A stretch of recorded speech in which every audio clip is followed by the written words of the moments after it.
Madison? You want back outside the house? Is that a backpack on?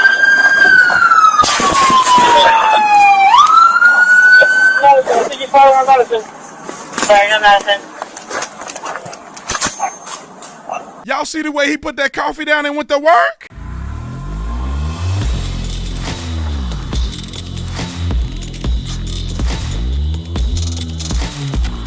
Ladies and gentlemen and ladies, this video is brought to you by PureTalk.com. PureTalk.com, the government is addicted to spending, and the reckless spending is driving up cost on everything for your family. It is not right, and it is not fair. But listen, you don't have to be a victim. There's things that you can do right now to lower your monthly expenses and mitigate the impact of inflation. Step one. Switch your cell phone company to Pure Talk, America's most reliable 5G network. You don't have to sacrifice coverage or sacrifice fortunes to save every single month.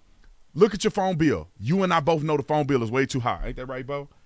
He said, yes, it's way too high. And if you're with Verizon, AT&T, and T-Mobile, I know you're paying way too much. So Pure Talk will give you unlimited talk, text, 6 gigs of data for $30 a month. That's real money that you can save and you can spend on groceries and gas and your little babies. All right? So all you have to do is go to puretalk.com. Go to puretalk.com, use discount code Brandon, and you'll get 50% off your first month. 50% off your first month. Is that a good deal, Bo? He said yes. Like and subscribe to the channel. Y'all know what to do. Let's get into this. Ladies and gentlemen and ladies, I just have to say this is one of the coldest situations that I've ever seen. I know my boy Donut Opera is probably going to make a video about this and it's going to go viral, but mine may get a little traction. But this is one of the coldest police incidents that I've ever seen. Somebody who's poised, who know how to take care of business. Take care of business. I don't even think he broke a sweat. He put his Starbucks latte down on the dash and went to work. However, I want to tell you guys about a little bit of the backstory of this so that you can see what happened and how they led to this point. So this gentleman, this black guy, he was getting into a domestic dispute. The caller called into the police department and said, hey, this guy has guns, whatever the case may be. We're going to walk through a couple scenes, and then we're going to get to the real deal Holyfield. So I'm just going to kind of walk you through it. I'm going to turn the sound off because it's better to just walk you through it. So they get the call. They come to the scene. Here's him on the Ring camera, and he's confronting the police. He's cussing at them. He's not complying because they're down the street here giving him commands after he has just assaulted a person in a domestic violence dispute. He don't listen to him. He go back in the house. Then he comes out in the alley. They position themselves around the back. He comes and gets into a car. He gets out of the car, and then he starts shooting at him. He gets something out of the trunk, and he's in the back of the house. First time he starts shooting at him was then. They get around the house, like over here somewhere, after he starts shooting at him again. I have no angle. So he shot at him again on that point. Then I think he'd do another shooting somewhere. But anyway, here's when the big dogs show up. This stuff is what I used to live for. I used to live for these moments when I was a cop. Not to necessarily to hurt somebody, but to show up and be a freaking hero and let that testosterone flow, bro. That's what we supposed to be doing. This is what men are made of, right?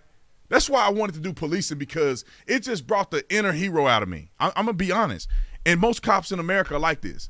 Y'all think your little rappers are cold. These are the baddest dudes on planet Earth. I'm telling you. All right, now watch this dude pull up in a patrol car, old and raggedy, but that doesn't stop his skill set. So watch him pull up going, I don't know how many miles per hour, and he's going to take care of business in a very smooth way with his latte. Roll the clip. I think he's pushing east, so watch on your west side down there, guys. All right. Just go ahead. Watch Madison. Incoming to watch Madison. You see him put his drink up. He was driving with the drink in his hand. You see him put his drink up? I got to watch that. He got the drink in his hand. Watch Madison. What was he drinking? Incoming to watch Madison. You want back outside the house? Is that a backpack on? Shooting. You hear the shooting? Madison, did you follow on Madison? Sorry, no Madison.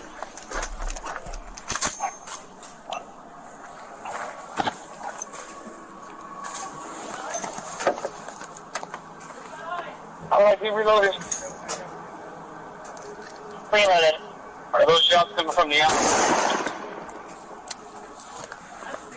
I don't know.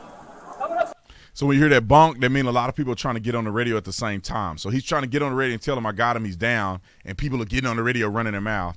But he ended up getting on the radio. X-ray 316, shot fired, suspect's down. He's on Madison, just south of 67. I'm on you. On Madison, off the 60. Hey, move up using cover, move up using cover.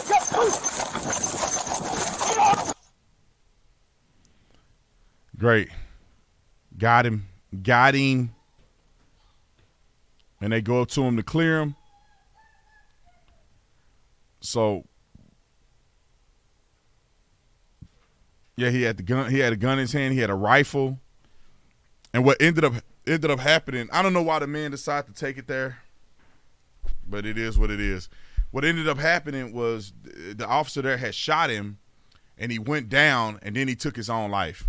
So while he was laying there on the ground, he ended up shooting himself and taking his own life. Don't say that's nasty right there. My daddy used to do that all the time. He used to lick his finger and rub it in my eyes in the morning before I went to school.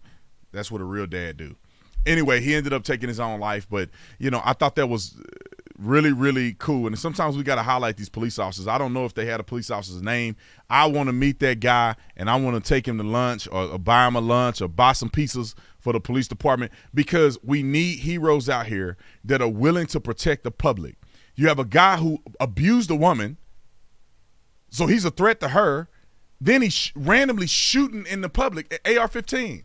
He could kill anybody on the street. And what they don't say is that he actually tried to commandeer a vehicle by forcing entry into somebody's house and then taking their car to get away, but they ended up thwarting the situation, thank God. But, I mean, this guy's a danger to the public. Why do you have to shoot him there? Look at these white cops. Thank God for the white cops, man, because if it wasn't for them doing their job, that man would be terrorizing black people.